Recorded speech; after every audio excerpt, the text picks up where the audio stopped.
Bienvenidos de vuelta a Tirando Rollo, este espacio de sabiduría popular en el que cada semana platicamos con un invitado de un tema de sabiduría popular o entre nosotros con Penny, Peter y Roy, una efeméride mexicana que no está siempre en los libros de historia. Y estamos de vuelta aquí en este otro martes de Tirando Rollo. Y bueno, el día de hoy, como esto siempre se queda en familia, me acompaña un pariente mío, José María Vázquez. ¿Cómo estás? Muy bien, Alex, gracias por la invitación. La verdad es que estoy muy deseoso de esta plática. Excelente. Platícanos un poco sobre ti. ¿Tú quién Eh, eres? ¿De bueno, dónde mi vienes? nombre es José María y soy un filósofo de vocación. Estudié filosofía, pero en general, digo, aunque ahorita trabajo como servidor público porque eso es lo que ahorita me está dando dinero, porque sí es algo real eso de que el filósofo sí batalla con el campo laboral, la verdad. Lamentablemente. Las ideas son muy difíciles de vender. Rayos. Casi nadie te las Vaya. compra. Pero ahorita, digo, justo mi preparación de filósofo creo que me ha ayudado a indagar en temas que son de mi interés.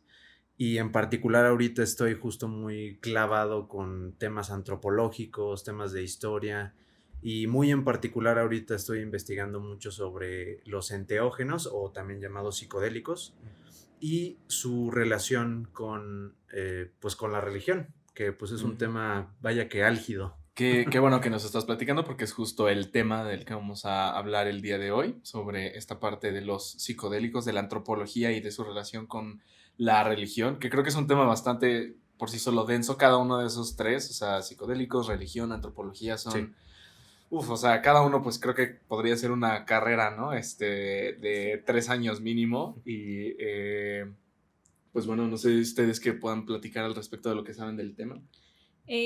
Pues yo definitivamente no me consideraría una experta en psicodélicos, pero pues he tenido acercamientos a la antropología y pues la verdad es como justamente muy interesante como la relación que existe, como el carácter ritual que tienen como los psicodélicos dentro de las religiones, ¿no? O sea, cómo pasan a ser un elemento bastante importante para generar la experiencia completa, ¿no? Entonces, pues justo por eso me parece como muy interesante y creo que en algún punto platicaremos de ello. Igualmente puedo decir que no soy experto en este tema. Creo que es curioso que tú lo mezclas en el sentido de este tipo de sustancias mezclados con las ideas de religión, ¿no? De deidades. Ujú. Creo que lo poco que he investigado respecto al tema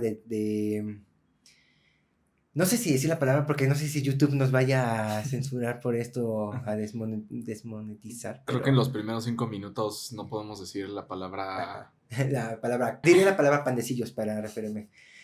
No soy experto en panecillos, pero lo poco que he investigado de panecillos es que más en el aspecto de los años 60, ese tipo de teorías que salieron e investigaciones sobre los proyectos MK Ultra, Ujú.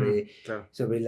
sobre ese tipo de sustancias de panecillos en jóvenes estudiantes, en jóvenes hippies, que eran como conejillos de indias para probar estas nuevas sustancias y cómo reaccionaban en el cerebro, ¿no? Ujú. Y cómo podían utilizarse con fines maquiavélicos, casi casi para borrar un cerebro y reconstruir de nuevo Claro. una persona. Yo por mi parte puedo hacer la relación entre la antropología y los psicodélicos, pero no agarro, y espero que ahorita nos ayudes en hacer esa conexión con la religión, porque yo no hago la relación entre panecillos y religión, pero entre antropología y el uso de estos sí, ¿no? De hecho, creo que era uno de los temas que yo te había dicho, y ya lo habíamos platicado en un episodio anteriormente, sí se sostiene mucho la teoría de que existe el eslabón perdido, ¿no? En la Mm, evolución humana.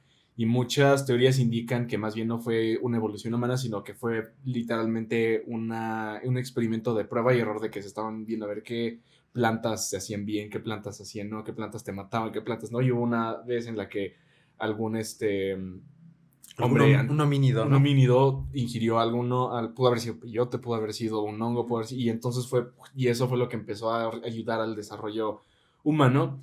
Porque, bueno, yo panecillos no he consumido más que la hierba del diablo. Y de hecho, algo que tú no sabes, porque, bueno, a ti te conozco desde que tengo memoria. Desde pequeños. Y creo que tú no sabes, pero la primera vez que fumé marihuana fue contigo. O sea, estábamos en el techo de tu casa.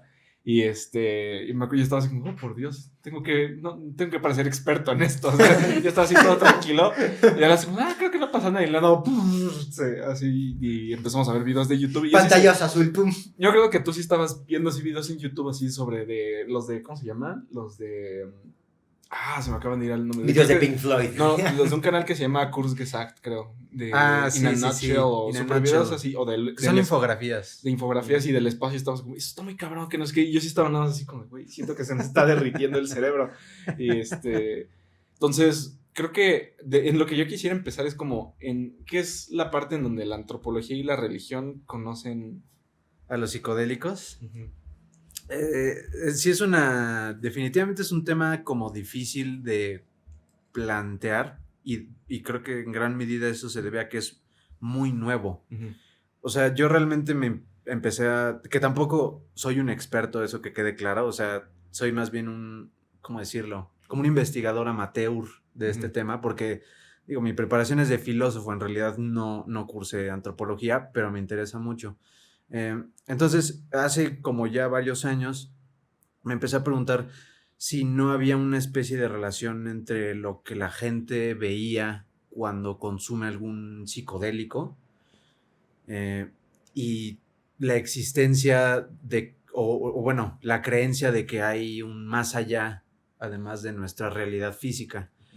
Entonces me puse a investigar un poco y descubrí que sí hubo pioneros bastante recientes en este tema, en particular los nombres de Gordon Wasson y Valentina Pavlovna son muy importantes porque justo fueron una pareja aparte muy interesante porque Wasson era un banquero de JP Morgan Ujú. en Nueva York, se retiró de ser banquero y se dedicó a investigar eso se empezó a investigar los psicodélicos así de lleno y su esposa Valentina era pediatra, entonces eran dos personas que no tenían nada que ver en el mundo de la antropología, Ujú. empezaron a investigar esto porque se dieron cuenta que parece como medio innato que hay gente que tiene actitudes muy negativas frente a los psicodélicos, es decir, Sí. o les rehuye y les tiene miedo y dicen esos son del diablo, o les da curiosidad y empiezan a indagar más y hasta tienen experiencias positivas con ellos. Entonces Valentina y Gordon Wasson justo fueron los primeros que se empezaron a dar cuenta, primero, de que existen actitudes aprendidas respecto a estas sustancias. En particular ellos lo vieron en los hongos. Y se dieron cuenta investigando historia, recorriendo muchos lugares, entrevistando gente, es decir, haciendo trabajo como de campo de un antropólogo, se dieron cuenta que sí hay o sea, la actitud frente a los psicodélicos se divide en dos, o eres como micofílico, es decir, amas los hongos o te gustan, te interesan, o eres micofóbico, los repeles y todo lo que tiene que ver con ellos te da asco. Entonces, la sí. inexistencia de un punto medio era lo que les causaba intriga. Más bien, lo que les causaba intriga es que había respuestas muy fuertes respecto a los hongos. O sea, o la gente o los odiaba o les traía como alegría y decían, y es más, esto lo vieron justo en comparando hasta los términos que existen Ujú. en las lenguas para llamarle a los hongos. Él descubrió que, bueno, Gordon y Valentina descubrieron que, por ejemplo, los anglosajones tienen una cultura o antecedentes culturales más micofóbicos, es decir, no les llaman mucho la atención y por lo tanto a los anglosajones les parece que los hongos son más bien signo de muerte o de podredumbre, Sí, claro. como con ese tipo de sinónimos normalmente se les asocia. Pero hay otras culturas, por ejemplo, no me dejarán mentir, los mexicanos, Ujú. donde aquí sí tenemos pues evidencia de que los mexicas consumían un hongo, al menos un hongo alucinógeno, pues aquí tú te vas a las sierras de Oaxaca y digo, si conoces bien a la gente de ahí, no te van a decir que los hongos son feos, al Ujú. contrario, O malos. o malos. Muchos de ellos van a decir, no, eso es sagrado. De hecho, ahorita hago este paréntesis porque tú y yo ya habíamos platicado eso cuando hablamos de María Sabina. Sí. Y de hecho, Gordon Wasson fue el que fue con María Sabina a probar los hongos y fue como el que hizo todo ese trabajo de campo. Hicimos un poco de crítica ahí a Wasson, como este cuate así, güey, que se va ahora a Tulum a vibrar Ajá. alto. Exacto. Sí. Porque gracias a él, digo, al final de cuentas lo que le critico a Wasson es que gracias a él ahora ya existe este turismo, no es ecoturismo, sino esta destrucción del medio ambiente, porque ahora ya hay un chingo de gente que nada más va a ir a... Es correcto. Pero, bueno, así ese paréntesis. Y ahora yo quería también agregar otra cosa que ya habíamos platicado tú y yo antes, que hago esa relación porque con creo que fue Patricio, Sí. con el que una vez platicábamos acerca de cómo... La idea de cómo... De cómo ven ellos, por ejemplo, las drogas, ¿no? De que aquí en México justo, ¿no? Dices, me voy a fumar marihuana, voy a meter peyote para como hacer una especie de introspección y como le ves justo te pones a ver videos, te pones a ver... Y si vas a... Por ejemplo, lo que dice mi querido compañero Alex, y para que nuestro querido invitado comprenda la referencia, y recordándole a ustedes, los oyentes, estas historias que nos contó nuestro querido amigo Patricio. Él estudió cine en Canadá, es cineasta forjado en Canadá, pero mexicano, ha trabajado en ambos países, y nos platicó que allá en Canadá, en primer lugar, hay varias zonas de Canadá donde algunas sustancias, sobre todo la marihuana, son totalmente legales.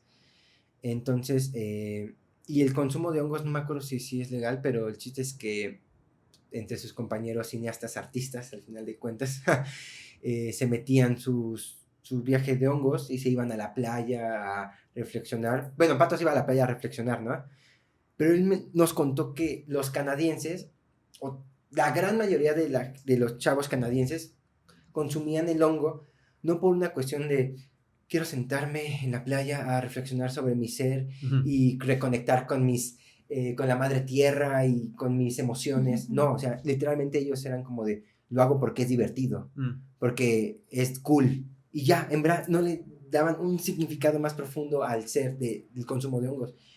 E incluso Pato decía como de, pero ¿cómo? O sea, allá en México hasta...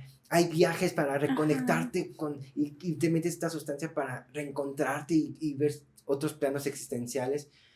Y sus amigos canadienses le decían como de, cool. Pues qué padre. Pues ¿no? qué padre, pero aquí no, o sea, aquí no funciona así. Y es curioso porque yo también tengo la anécdota de cuando tuve la oportunidad de estar estudiando en Alemania. También me tocaba que iba a una fiesta o algo así, yo me la pasaba pues, tranquilo, ¿no? Tomando cerveza nada más. Y al día siguiente era de que, sí, no, pues yo justo igual me metí. Uno decía, me metí MDA, y el otro decía, no, sí, yo, por ejemplo, conseguí igual un hongo alucinógeno y nada más era como para estar así como en el rave acá, todo súper loco. Y era como de, bueno, yo creo que yo no me metería nada de eso para simplemente... Y creo que esa parte de los anglosajones, porque al final de cuentas son culturas anglosajonas, se han traducido a que hoy en día justo solo se consuman por, así vamos a divertirnos y que nosotros mismos simplemente lo hagamos para decir, pues vamos a... Es algo que ya se tiene un poco en la genética. Le da un significado, incluso. te devuelve un significado trascendental. Y, claro. Y se traduce mucho en ese tipo de significados. Entonces creo que apenas estamos empezando a entrar en el sinónimo de qué son estos psicodélicos y vamos a seguir desarrollando los temas después de estos breves recomendaciones que tenemos de parte de nosotros y nuestros invitados. Y de los, ¿cómo se llama? De los comerciales coreanos. Comerciales coreanos. Sí, Vamos a un corte y regresamos.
Vaya, ese corte sí se puede ver. Estamos de vuelta aquí en Tirando Rollo. Estamos platicando aquí con Chema acerca de cómo está. Lo que estábamos dando era esa relación que tú estabas platicando sobre las culturas anglosajonas, que precisamente no solo existía en Canadá, sino también mucho en Estados Unidos, incluso en Alemania. O sea, no es hasta en continental que ya se ha traducido en que hoy en día la gente simplemente en esos lugares consuma hongos alucinógenos y lo mejor no es que sea un rechazo, sino que ya no los ven con el mismo significado que se ven en estas otras culturas de aquí, pero no sé si tú crees que esto sí sea una relación o no.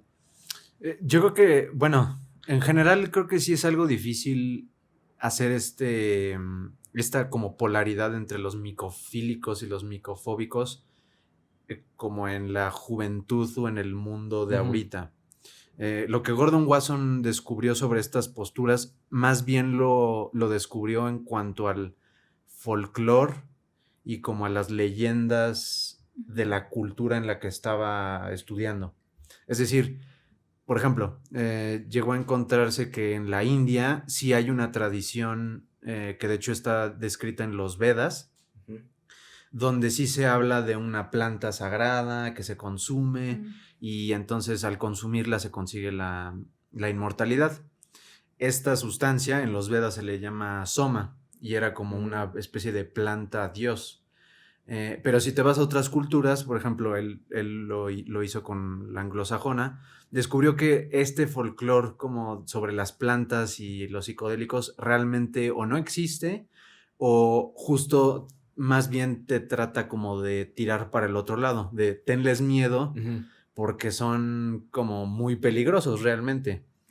Pero algo justo también muy interesante que tocaba es el tema de Wasson, es que justo Wasson sí fue el primer hombre blanco o primer hombre europeo occidental en participar en una velada con María Sabina. Sí.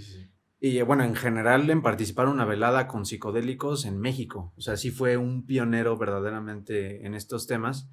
Y gracias a él es que también el fenómeno hippie se empezó a relacionar también con el consumo de psicodélicos, porque Wasson probó los psicodélicos aquí en México con María Sabina en los 50 más o menos. Sí.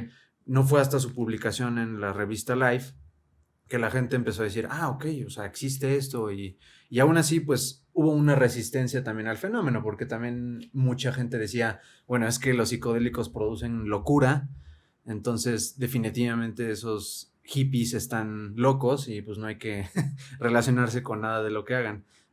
Bueno, complementando un poco, creo que uno de los libros mantras de la juventud hippie de los años 60 fue la de Las Puertas de la Percepción, de Aldous Huxley.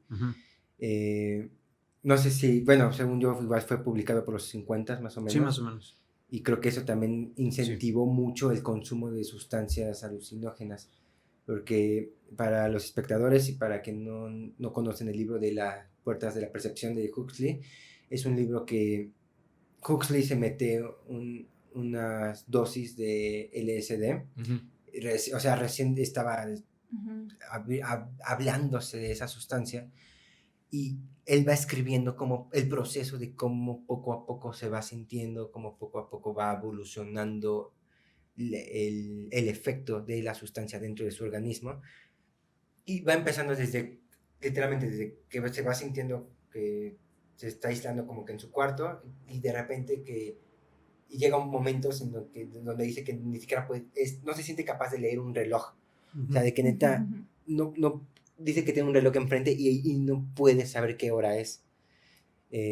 Y bueno, el libro va hablando de varias cosas, o sea, pero yo sabía que era como casi un bibliario de la comunidad hippie de los años definitivamente 50. Sí lo es. O sea, Huxley es muy interesante porque toda esta banda de gente que se interesó en estos temas, justo porque eran de los pocos que se interesaban en los temas, empezaron a reunirse y se carteaban y empezaron a hacerse ellos mismos, o sea, entre ellos preguntas de, oye, ¿no piensas que esto está relacionado con la religión? Y entre ellos empezaron a formar un equipo, que digo, quizá eso lo toquemos un poquito después, pero justo Wasson, o sea, por ejemplo, el LSD fue descubierto por Albert Hoffman por ahí del 50, no creo si entre el 52 y el 58, algo así, y la Wasson... famosa historia de la bicicleta, exacto, ¿no? sí. Y Wasson probó los hongos también en el 58 más o menos. Pero Wasson, cuando cuando estuvo en la ceremonia con María Sabina, dijo, vio cosas, o sea, vio patrones geométricos, de repente sentía que el alma como que se le salía del cuerpo, vio como un ojo que lo veía, de repente veía animales, reptiles, un montón como de alucinaciones, ¿no? Pero lo curioso es que él empezó como a hacerse una gran pregunta, que a mi parecer es creo que la pregunta más interesante de todo este tema, que es, ¿no será que estas experiencias son responsables de la existencia de los dioses? Es decir, Ok. ¿qué Creo tal? que podemos empezar a... ¿qué tal si el hombre primitivo, y por hombre primitivo no nos referimos a Egipto o Mesopotamia? Hombre primitivo se refiere a antes de que fueran Sociedades agricultura. complejas, ¿no? Exacto. Cuando éramos cazadores recolectores, Ujú.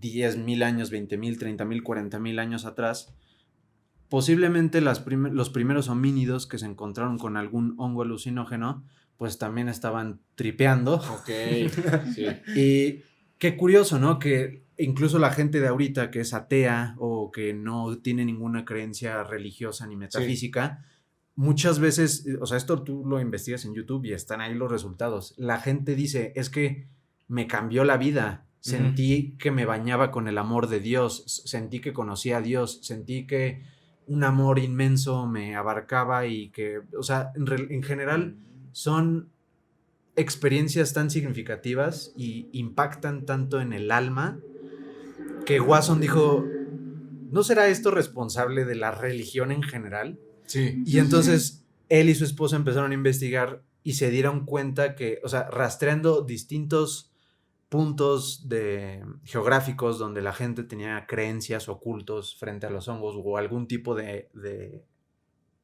planta sagrada, probablemente todos esos están conectados por alguna tradición todavía más antigua, Ujú. donde tal vez se rendía culto a algún hongo o alguna planta. Esto no está así tal cual comprobado porque pues está muy difícil comprobarlo. La verdad es que la evidencia arqueológica Exacto, era no justo lo que iba a abunda, decir. pero sí hay, o sea, No es una idea muy realmente no es una idea descabellada. y Ujú. todo su cuerpo de investigación desde los 50 hasta creo que murió en el 80 y algo. Todo su cuerpo de investigación, si tú lo lees, de verdad te convence y dices, pues sí, parece que sí, o sea, parece que eso es a lo que apunta la evidencia. E incluso ya después de su muerte, otras personas siguen investigando lo mismo y sí han descubierto más cosas que parecen indicar que sí, las primeras religiones tenían mucho que ver con el consumo de alucinógenos.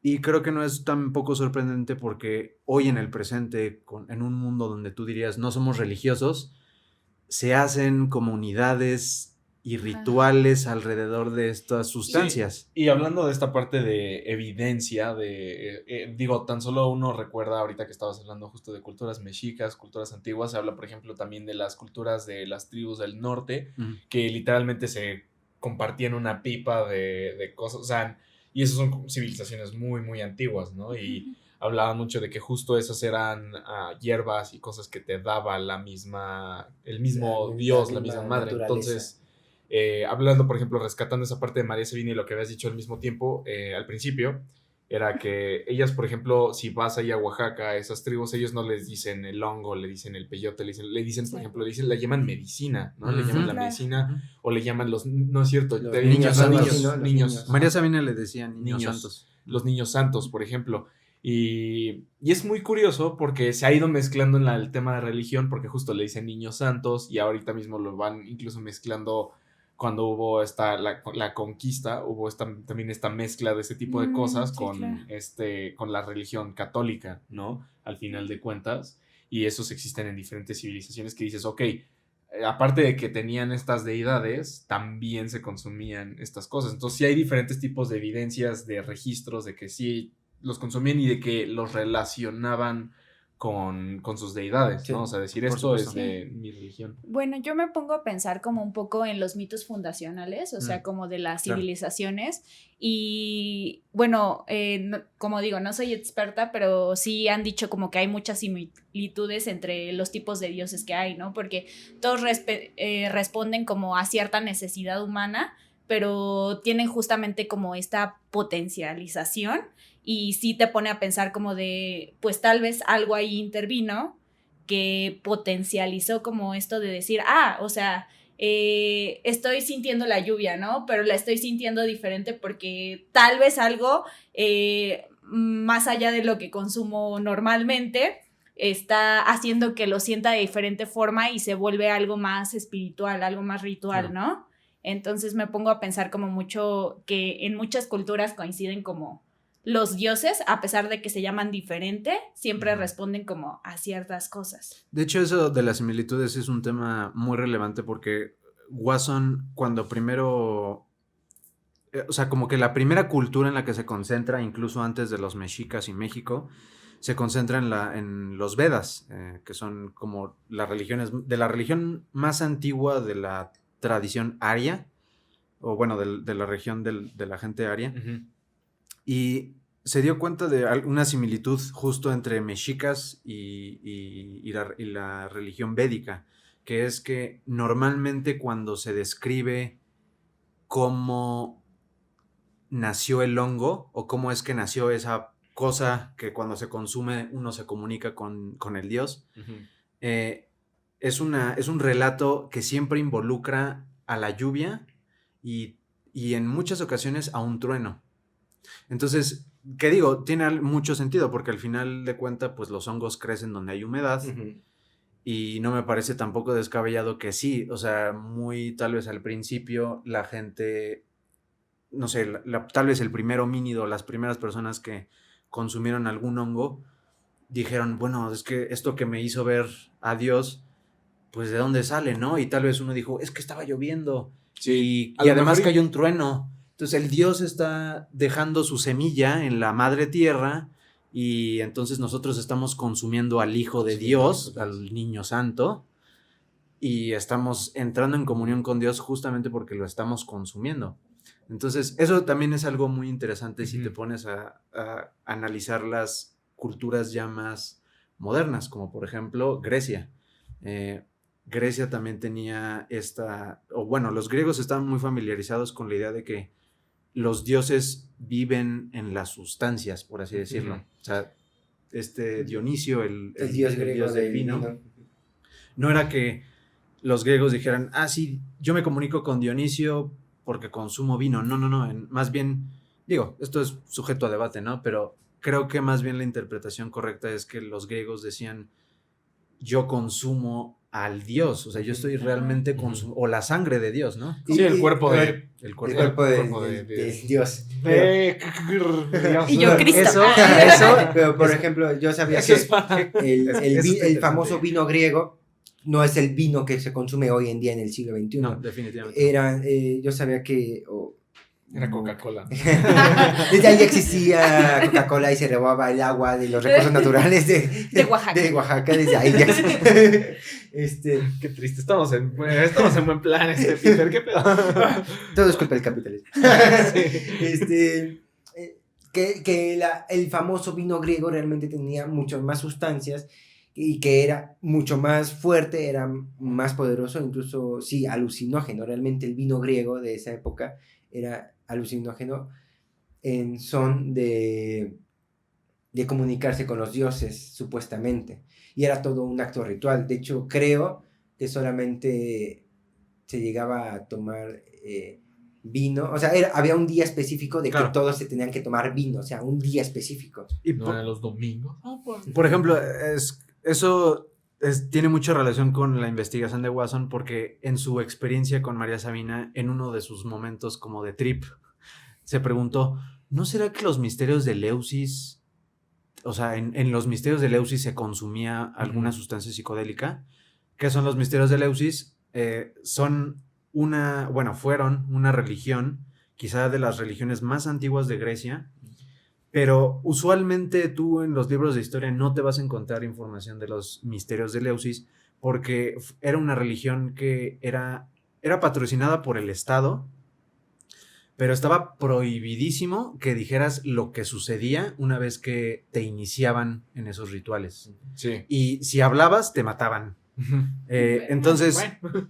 hay historiadores, por ejemplo, que piensan que los misterios de Eleusis son como el secreto mejor escondido de toda la historia, porque hubo iniciados como de alcurnia.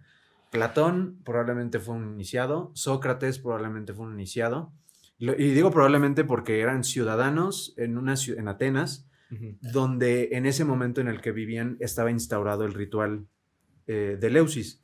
Pero no se tienen pruebas de que realmente sí hayan entrado, nada más es como sospechas que tienen muchos intérpretes al interpretar los textos de Platón. Pero incluso hay emperadores, Marco Aurelio también habla sobre los misterios de Eleusis, creo que Cicerón en algún momento dice que lo más divino que Atenas nos ha entregado ha sido los misterios de Eleusis, y a mí eso me parece muy relevante porque pues somos herederos de los griegos, o sea, realmente la democracia existe porque a los griegos se les ocurrió la democracia. Entonces creo que, por ejemplo, que Cicerón diga algo así, pues me habla de que algo sucedía en Eleusis que era muy impactante. Lo que sí se sabe es que los misterios involucraban el consumo de una sustancia. No se sabía qué contenía esa sustancia. Se sospecha que contenía cebada, agua, menta, algunos otros ingredientes, pero Wasson dice, si es cebada, y ahí es donde muy interesante, bueno, se pone muy interesante porque Wasson entra en contacto con Hoffman, el inventor del LSD, y le pregunta después de su experiencia con María Sabina, oye, Hoffman, ¿tú crees que en los misterios de Eleusis consumían un hongo que provenía de la cebada? Y Hoffman le respondió que sí, porque el LSD, aunque es sintético, proviene de un hongo que nace en el centeno, o sea, en el grano. Entonces, como que, o sea, empiezas a escuchar estas cosas y dices, pues sí, o sea, es muy probable que los griegos consumieran un psicodélico que le cambiaba la vida a los iniciados. Y la cosa se pone todavía más turbia o interesante porque los académicos o digamos los textos que vinculan a Grecia con el catolicismo no pueden prescindir de analizar los misterios de Eleusis, porque el otro día estaba leyendo un libro que también se lo recomiendo, se llama, bueno, no está traducido todavía, pero se llama The Immortality Key, o La llave de la inmortalidad, y justo en ese libro un experto en sánscrito, un joven investigador, retoma las investigaciones de Wasson y vincula directamente los misterios de Eleusis con la celebración eucarística del catolicismo. Okay. Y dice, el catolicismo, por supuesto, que tiene tradición griega. Ah, totalmente. Claro. Y grecolatina. Claro, eso no es, en realidad eso no es polémico. Sí.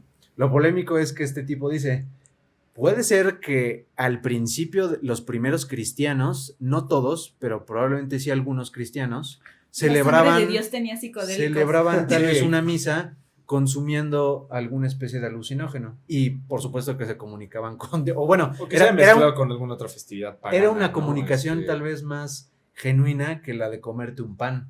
Entonces, ahorita estamos ya acercándonos mucho a esta parte donde se está explicando mucho de las razones de la civilización actual y del desgraciado capitalismo. Quisiera que empecemos a aterrizar todo este tema, porque quisiera hablar, ahorita dijiste también muchas partes, algo muy importante, ¿no? Acerca de el hecho de que una era natural y el otro era sintético, y de por qué empezó a explotar todo esto en esta década de los 50, 60, y creo que hay mucha relación entre el final de la guerra, entre el origen de la farmacobiología. Exactamente, y cómo se traduce hoy en día a que apenas hace unas semanas te capturaron a Caro Quintero. Pero bueno, eso es algo que vamos a platicar después de estas breves recomendaciones de Tirando Rollo.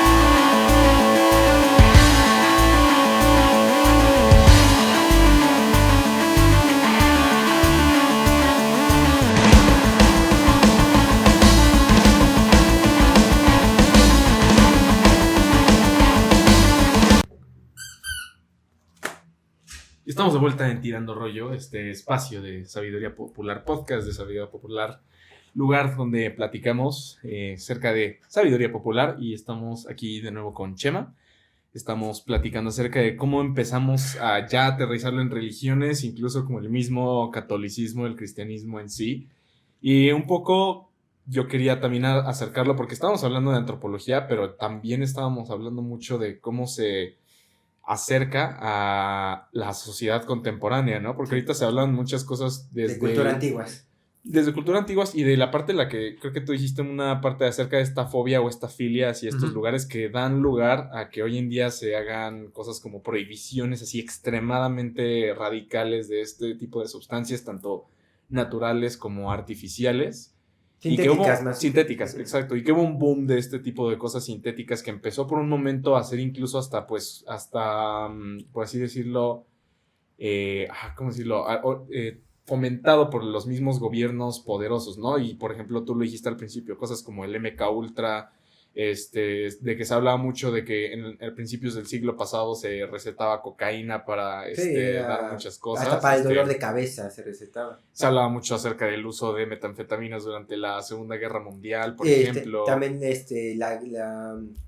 el boom de la heroína en los 80s. El boom de la heroína en los 80s, el boom del LSD, de la marihuana, de todo. El verano del amor, o sea, creo que ese fue como toda la concentración de todos esos eventos. Y que ahora se traducen en justo hoy en día cosas como guerras contra el narcotráfico, en violencia, o sea, de que genuinamente sí, ahorita a mí eran cosas que yo no sabía que existía esa fobia y esa filia que pues sí son realmente extremas, ¿no? Es el Eros y el Thanatos. Por eso llevan a gente a matarse por ese tipo de cosas, claro. Como pues los dioses, ¿no? Al final de cuentas que también se tratan de esa misma manera, la religión también ha ocasionado cuánta violencia, y es lo mismo con las drogas. Entonces creo que hay varias cosas que se pueden ir conectando unas con las otras acerca de lo que hemos estado platicando. Entonces, bueno, quisiera que continúes con lo que estábamos justo utilizando. Sí, gracias. Justo ahorita que mencionas de todo este boom en el siglo pasado, cuando empiezan a sintetizarse muchas drogas o muchos químicos, creo que en general lo que le ocurre a los psicodélicos es que por ser drogas tan potentes, es difícil que una cultura que primeramente los consume o se enfrenta a ellos, que realmente adopten una actitud muy sabia frente a ellos. Como que primero es, como te decía, o primero es miedo o es completamente amor, porque bueno, pero en ese caso es porque probablemente ya tenían una cultura o una tradición que les había enseñado respecto a eso. Pero en el caso del mundo moderno, pues donde la gente en general no está en contacto con sus tradiciones, no está en contacto con sus religiones pasadas, no está en contacto con cultura en general, creo que lo que ocurre más bien es que la gente se sorprende y no sabe luego dónde catalogar estas sustancias. Entonces, eso creo en gran medida sí le pasó al gobierno de Estados Unidos, por ejemplo, donde todavía en muchos estados psicodélicos como el LSD o los hongos alucinógenos están catalogados en el mismo saco que la cocaína, que las metanfetaminas, que la heroína. Y aún así, o bueno, más bien a pesar de que se sabe que los psicodélicos químicamente sí son muy distintos y no producen el mismo efecto en el cuerpo de los consumidores. De hecho, o sea, esto no quiero que suene a apología de consumo, ni mucho menos, porque pues creo que eso ya es una decisión de cada quien. Pero lo que sí se sabe es que los psicodélicos no son neurotóxicos, al menos los normales, ¿no? Que son el LSD, la psilocibina, o incluso el DMT o la ayahuasca, que de hecho el DMT es como el componente que la ayahuasca tiene, nada más que con la ayahuasca es un consumo de la planta. ¿Neurotóxicos qué significaría? O sea... Neurotóxico es que si tú lo consumes, eventualmente te va a afectar en tus capacidades mentales y te va a dañar, básicamente. Entonces, un químico como el LSD no es neurotóxico y de hecho al contrario, es medio imposible que te vuelvas adicto a él porque genera resistencia en el cuerpo. Entonces, si tú consumes un lunes una dosis de, no sé, 100 microgramos, por ponerte un ejemplo, y al segundo día consumes la misma cantidad, no te va a producir el mismo efecto. Necesitas un periodo de varios días para que tu cuerpo desaloje el químico y entonces ya volver a sentir el efecto. Y en general, el consumo de psicodélicos es tan potente en la gente que los consume que la gran mayoría no dice después de consumirlos, quiero meterme otro. Sí, O sea, justo son sustancias tan potentes que volvemos a lo mismo, o inspiran respeto o inspiran miedo, ¿no? O Que, sea, como... que no creo que, no sé ustedes, perdón, que ahorita, que ustedes qué opinen, que es lo mismo que sucede con las drogas que con la religión, que algunas te las dan hasta cierto punto de que te vuelves justo adicto hoy en día, ¿no? Que hablamos de estas partes sintéticas, como puede ser la heroína, Que no quiere decir morfina. que uno no se pueda volver adicto a los psicodélicos, pero químicamente el efecto sí es distinto al de la cocaína o algo así. Al final de cuentas, ¿quién fue el que dijo que la religión es el opio de las masas? Gran amigo Marx. El Ajá. Marx, ¿no? Entonces, creo que aquí ya es como de, o sea, ¿sabes? Hay muchas drogas que se utilizan, hay un símil con la manera en la que se conduce la religión y la manera en la que un dealer te trata con la heroína. Pues es como si lo vemos desde un aspecto, desde una lupa romántica, poética, el dealer es el sacerdote que te da la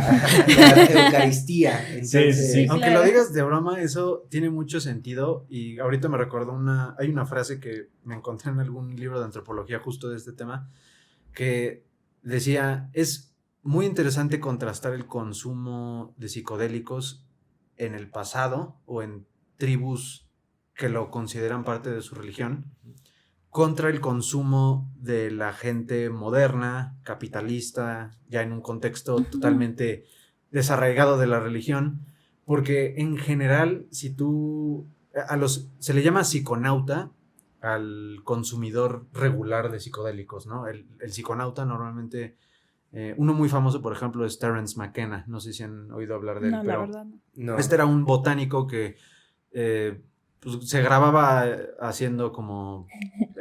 fue como medio pionero en cuanto al podcast, la verdad es que sí era un tipo bastante interesante, pero él era un psiconauta y aunque no todo el mundo se parecía a él, creo que lo contrastante aquí es que el consumo del hombre prehistórico era totalmente para conocerse a sí mismo y a la tribu con la que consumía el mismo sacramento. Uh-huh. El consumo moderno de los psicodélicos ahorita es un proceso aislado. Exacto, y además no sirve para conocer, o la gente no lo hace así, no lo hace para conocerse más así a sí mismo. Al contrario, es como para privarse de la realidad. Exacto, es para salir de la realidad, no es para introducirte en ella. Y creo que esto es muy relevante porque algo que falta en cuanto al tratamiento de los psicodélicos en la modernidad es esta cultura de que mínimo tiene que haber un guía, tiene que haber un profesional que te haya proporcionado la dosis y que te esté diciendo qué debes hacer, qué no debes hacer. Que incluso, o sea, y no sé si tengas una explicación a por qué se detuvo de eso, porque en los inicios de la época en Estados Unidos, en los 60s, el mismo LSD estaba como aprobado en el gobierno para hacerse experimentos, no tan solo en el momento macabro del MK Ultra o del Stargate, sino de que justo había experimentos donde justamente había incluso así con bata de laboratorio, alguien que administraba incluso psicodélicos que creo que hasta llegaron a ser naturales, de peyote y de todo eso, y donde ellos mismos hacían esa función de guía, de agarrar y como chamán, es que el chamán hace eso, el chamán es el intermediario entre el mundo espiritual y el mundo de la tribu. Él es de hecho chamán viene de creo que tiene raíces siberianas el término, y lo que significa solo es el que sabe. Entonces el que sabe pues es el que te va a guiar y te va a decir cómo hay que consumir la planta o el psicodélico que sea, ¿no? Y entonces, o sea, digo, porque a mí me interesa mucho todo este tema de cómo a lo mejor ahorita lo podemos aterrizar más a fondo de cómo se traduce esto en toda una serie de violencia y que dijéramos, estamos haciendo un progreso. Justo es lo que iba a decir. De la Guerra Fría se estaba teniendo un progreso de que justo los chamanes ya empezaban a usar batas de laboratorio. Es que yo creo que eso, el tema de las drogas y de lo que estábamos hablando de que pasó de ser un proceso ritual para Ujú. para conocerse entre tribus y intrapersonalmente. Pues hace un rato lo decíamos de broma, pero la idea capitalista de monetizar algo que te hace sentir diferente y todo eso, y te vende la idea de escaparte de tu realidad y todo eso, Claro. pues ocasionó se perdió esa conexión. Creo que todo va a raíz de la comercialización y la infra... ay, infraindustrialización Claro. de este tipo de sustancias, Ujú. ya meramente con fines mercantilistas. Claro. Mercado negro, pero mercantilismo al final de Claro. cuentas. Y pues también me pongo a pensar como esto de la abstracción de la realidad, o sea, en algún momento de la carrera, algún profesor nos puso un documental así de, ay, niños de la calle en Rusia, ¿no? Y pues básicamente lo que pasaba es como que a veces estas personas en lugar de comprar, que viene lo de las adicciones, ¿no? O sea, en vez de comprar o gastar en comida, usaban esto como en el tufo o esto porque justamente los abstrae de la realidad y decir como de, güey, no estoy viviendo esto o no siento hambre o como todas estas reacciones que pueden tener como una droga sintética al final del día, porque ya no estamos hablando como de algo natural y que, no sé, o sea, sí se transporta como este entorno de violencia y de, como de, ¿cómo se llama? Y de satanizar ese tipo de... No satanizar, como de que tiene que ver con las periferias, o sea, Polarizado. de polarizar. polarizar el consumo, mundo. ¿no? Ujú. Sí, de hecho, creo que el tema de la industrialización y de la síntesis de los químicos también, o sea, también me recuerda mucho que después de que Wasson estuvo en contacto con María Sabina, estuvo en su ceremonia, en varias ceremonias de María Sabina, y en esas ceremonias María Sabina, que algo también interesante o como paréntesis, en sus ceremonias mezclaba iconografía y temas cristianos con obviamente los propios. Sí, claro. Es decir, había en la cabeza de los que son creo que mazatecas, si no me equivoco. Sí. Pues obviamente no hay polaridad entre el cristianismo y los niños santos, ¿no? Y los hongos. Realmente hay una comunión, hay una síntesis de rituales. Pero algo justo interesante de las ceremonias es que María Sabina canta en esas ceremonias y le da permiso a Wasson de que grabe sus cánticos. Wasson graba los cánticos, los difunde, no sé si comercialmente, pero los difunde. Y de hecho María Sabina en algún momento como que se enoja porque era justo lo que iba a decir. le dijo como de yo no te dije te di que los grabaras, permiso, pero no que los... no te di permiso de que los difundieras. Y Wasson en alguno de sus libros se defiende un poco diciendo, bueno, es que también la gente tiene que saber que esto existe, ¿no? Porque estamos tan... Wasson creo que a veces sí pecó de algunas cosas, creo yo que... De blanco, pecó de cosas blancas. Pero Es que, creo ajá. que lo que lo conducía, que a mí creo que lo redime un poco, es que sí creo que estaba muy concentrado en probar que este tipo de tradiciones y rituales tienen una historia increíblemente larga que la gente no tiene idea de que existe. Pero la consecuencia medio inevitable es que como ya puedes conseguir un psicodélico en un laboratorio y no tienes que ir a cazarlo después de que llueve en el bosque o en el pantano, pues la gente trivializa más el efecto o el consumo y no le da la seriedad que debería de tener. Y cosa curiosa, María Sabina después de que se vuelve famosa y casi después de que el FBI va y le toca en su puerta, porque eso sí sucedió, más allá de eso, María Sabina dijo, bueno, pues yo siento que los niños santos sí han perdido su poder.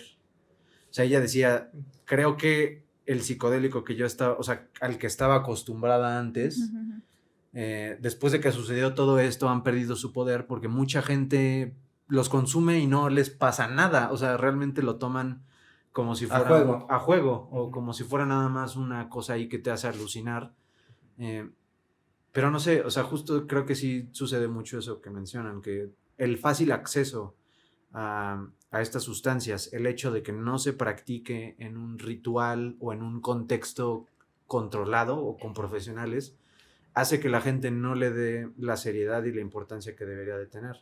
Que de hecho, bueno, el breve paréntesis para los espectadores es que la temática de las efemérides empezó gracias a María Sabina. Es correcto. De hecho, el episodio perdido de este podcast trata sobre María Sabina, luego va Juan López Moctezuma, luego Hilda Kruger, pero el de María Sabina ya es un episodio que no... Fue un piloto que no para, salió. Para efemérides, y de hecho, bueno, porque después hablamos también de personajes y eventos históricos mexicanos, y habíamos hablado de María Sabina, y justo era lo que yo estaba a punto de decirte, ¿no? O sea, de que justo se había grabado, no se difundió sin el consentimiento de María, y ella misma terminó como muy triste acerca de qué fue lo que ¿no? Sí, sucedió, de una decepción, porque al final de cuentas creo que porque lo habíamos platicado nada más entre Peter y yo, y Roy, que está... Penny todavía no existía. Penny todavía no nacía en ese Ella momento. nació Y yo. por... Era un feto. In vitro, en un laboratorio. Estaba guardada en un laboratorio que está por allá. Ay. Bilbo, mi perro lo cuidaba. Y bueno, el punto era que justo yo hablaba mucho de ese odio, entre comillas, hacia Watson, porque yo lo veo de que gracias a él existe este ecocidio que existe hoy en día acerca de estos alucinógenos, donde ya no se están utilizando para el crecimiento personal o incluso el crecimiento colectivo. Para ¿no? satisfacer un mercado de personas. Yo te voy a están contradecir un poco en ese punto, porque creo que Ahorita nos digo, hay que darle Guerra hay que darle familiar. No. Mira, es que aquí no hay terreno. Es que yo empecé a pensar eso con lo que leía y investigaba, y hasta cierto punto sí es verdad, pero creo que más bien Watson, su participación más bien es el detonador de... Sí. Hay individuos, sobre todo si buscan a Timothy Leary, creo que se pronuncia así, Timothy Leary, que fue justo un psicólogo de Harvard, creo, o al menos estaba en una universidad muy prestigiosa. Fue un psicólogo que también pero él se fue a Veracruz, consumió psicodélicos y empezó a hacer, el tipo creo que hasta hizo casi una religión. Lo estuvo persiguiendo el FBI durante años, anduvo prófugo, se juntó con otro tipo de gente que ahorita ya también es medio famosa, porque son medio gurús. ¿Sectarios? Medio sectarios. Okay, justo estaba pensando un poco, no querría decir que sí tienen una secta, pero se comportan se prestan para eso, para ese tipo de comportamientos. Y en uno de los libros que escribe Watson, muy curioso en la introducción, dice, es que a mí lo que me interesa es la rigurosidad académica de este tema. Yo lo que quiero es saber dónde está la evidencia arqueológica, dónde están las referencias de los textos y de las mitologías que hacen referencia a los psicodélicos. Pero dice, yo me quiero separar de estos caracteres que hasta pretenden de repente que con los psicodélicos se pueden conseguir como poderes psíquicos, por así decirlo. Y de hecho me recuerda mucho justo a este investigador mexicano, Jacobo Greenberg. Claro. Esto es todo un caso. Sí. Todo un caso. Desapareció en la Matrix. Todo un caso que sí está, por supuesto que está rarísimo. O sea, sí, yo también, o sea, no les voy a decir aquí que yo sé dónde está Greenberg, ni mucho menos. El Jimmy Hoffa de... Pero creo que también este tipo de personajes que ya empezaban a salir, ya esto es mera cuestión de opinión, pero creo que Greenberg ya se estaba saliendo un poco de lo académico y lo meramente evidencial. Y ya estaba explorando en algo otras demasiado ideas. emocional, quizá. En algo, Sí, pues bueno, no sé, es más que algo emocional, bueno, algo sensitivo, quizá. Greenberg también hay que pensar en cómo estábamos en el tema muy mediático. Por ejemplo, el contexto de Greenberg es que fue un investigador de la UNAM de alto prestigio que se metió como a investigar como podemos platicar de Greenberg después de este breve corte porque aquí es momento de ir a corte y es un tema que nos puedes explicar mucho después de este breve corte norcoreano comercial. ¿Norcoreano o surcoreano? Nunca lo sabremos.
Pues bueno, bienvenidos de vuelta a Tirando Rollo, este espacio de sabiduría popular. Estábamos ya retomando el tema con nuestro querido Chema José María Peter-Dharma y Penny, Penélope, Pennywise, Península, Anti-Penélope. Penitencia. Sí. Y entonces, bueno, continuando con el tema, por favor, perdón, los amigos interrumpidos, tú nos ibas a explicar o platicar acerca de jeans. ¿Cómo era el apellido? Suena como Grinder, pero no es Grinder. Greenberg. No los confundan, no los busquen diferente en internet. Pero pues básicamente era como un investigador mexicano de la UNAM, tenía bastante prestigio y empezó a investigar como temas relacionados con la medicina, pero también con la parte como espiritual y de la realidad y cómo puedes curar como ciertas zonas de tu cuerpo a partir como de rituales, ¿no? Entonces, pues empezó a investigar esto y el mito es justamente que estaba descubriendo cosas que no le pareció a la gente y pues lo desaparecieron, ¿no? Y hasta la fecha no se sabe dónde está Greenberg. Es curioso que se desaparecen este tipo de personas. Antes se desapareció bajo unas circunstancias de culto. De culto. ¿No? O sea, sí, pero ahorita mencionábamos, queridos espectadores, detrás del aire, antes de regresar a este tercer segmento del capítulo. ¿no? ¿Cuarto? Antes de regresar a este cuarto segmento, le comentaba a nuestro invitado si conocía a Carlos Castañeda, otro gran investigador de la UNAM. Él no era antropólogo, creo que era de la Facultad de Filosofía y Letras, exactamente no recuerdo qué estudiaba o qué estudió. El chiste es que él hizo toda una investigación en un libro que se llama Las enseñanzas de Don Juan, y habla igual de los psicotrópicos, habla de las drogas, habla de este mundo de la ayahuasca. Él se enfoca más en la ayahuasca, específicamente él se enfoca más en la ayahuasca y en el ritual que amerita esto. Igual desapareció. Yo comentaba detrás del aire que Jacobo Greenberg, su desaparición quizá fue más sonada y rimbombante por el hecho de que era un hombre que se juntaba en las esferas altas de poder, elitistas, mediáticas. O sea, básicamente era amigo de Graue en estos tiempos. Prácticamente. Graue, no creo. ¿Quién sabe dónde estaba Graue en esos momentos? También. No, pero es sería el amigo. equivalente, sería el equivalente. Y Castañeda, pues era un estudiante más de la UNAM que estaba haciendo su investigación. Entonces, comentaba igual que Octavio Paz, hace el prólogo del libro, que cuando Octavio Paz conoció a Castañeda, dice que se citaron en un café y que cuando Castañeda le empezó a platicar toda su investigación, que Octavio Paz en verdad decía, yo no sé si todo lo que me dice es falso, porque dice que Castañeda como que exageraba un poco lo que le estaba contando, pero decía, pero fuera o no, creo que es el mejor escritor que he escuchado de este tema respecto a drogas y temas de ayahuasca. Entonces creo que... Panecillos. De panecillos. Ya pasaron 5 minutos. Sí, la palabra, pero pudimos haber dicho panecillos como un buen gag en todo el episodio. Pero en fin, entonces desaparecieron estas personas, estos, no sé si llamarlos antropólogos, no sé, la verdad, no sé si cabrían bien en esa definición. Y ya que tenemos todo este brebaje del siglo XX y estas personas que desaparecieron, ¿cómo podrías, querido Chema, decir que empezamos el siglo XXI respecto a estas ideas? Pues creo que, híjole, la respuesta rápida es que el siglo XXI está envuelto en un caos. O sea, yo sí no veo una narrativa o un hilo conductor muy homogéneo, más bien veo demasiadas narrativas, veo mucho contenido, muchas historias, mucha gente con creencias muy distintas. O sea, creo que el siglo XXI es un cóctel increíblemente grande que no se ha terminado, exacto. Pero creo que también algo interesante, justo ahorita que hablabas como de, no sabemos si muchos de estos antropólogos exageraban algunos relatos, algunas experiencias que tenían. Y creo que eso se conecta mucho con el hecho de que como seres humanos siempre estamos preocupados por saber si existe un más allá Sí. o si lo único que existe es la realidad material y todos somos robots químicos o, bueno, robots bioquímicos que convivimos los unos con los otros, quién sabe, pero creo que si uno se pone a investigar también respecto a las leyendas o folclore que originan muchas de estas sustancias, por lo general los inicios o los mitos fundacionales, que creo que es un término muy, muy importante en esta Muy ad hoc. discusión, luego los mitos fundacionales son bastante, no sé si la palabra es terrorífico o como increíble o sublime, porque, por ejemplo, en el caso de la ayahuasca, que es algo que quizá Castañeda como que estaba más familiarizado con, al contrario de los hongos, que es lo que Wasson como que estudia más. Porque sí, eso, Wasson estudia nada más como el culto a los hongos. Sí, No, sí, no sí, se va lo- tanto. De repente sí dice, ah, bueno, y el oliluiqui, perdón mi pronunciación, pero esa es otra planta que también los mexicas consumían. También es psicodélica, pero Wasson no le da el mismo tratamiento porque creo, bueno, al menos él piensa que no existe como una tradición tan larga como con los hongos, porque los hongos son más fáciles de reproducir que hay muchas de estas plantas. Pero algo interesante de la ayahuasca es que en algún momento cuando antropólogos van a las culturas y las tribus del Amazonas y le preguntan luego a los chamanes o a los líderes que gestionan estas ceremonias y les preguntan cómo surgió la sustancia, ¿no? O sea, ¿quién te dijo y quién te enseñó a consumir esto y a prepararlo? Porque la ayahuasca requiere de una preparación muy específica de combinación de plantas o una temperatura muy, muy, muy particular. Y la respuesta de muchos de estos chamanes es, es que los animales nos dijeron que mezcláramos las plantas de esa manera. O de repente es como, la naturaleza nos dijo, así como, realmente así es como se prepara Claro. el compuesto. Así está la receta. Y eso me parece muy increíble porque Hoffman, el descubridor del LSD, cuando habla de cómo sacó el LSD y cómo lo sintetizó, justo menciona que se requiere de un conocimiento de química muy particular y aunque no es así lo más difícil del mundo, sí necesitas conocimiento muy particular de un montón de variables. Y creo que esto es algo sorprendente porque, o bueno, creo que hay dos opciones. Número uno es, o estas personas y estos chamanes con tradiciones ancestrales están diciendo la verdad y en sus viajes de repente las plantas les hablan y tal vez sí les dicen cosas que resultan ser verdad. Sí.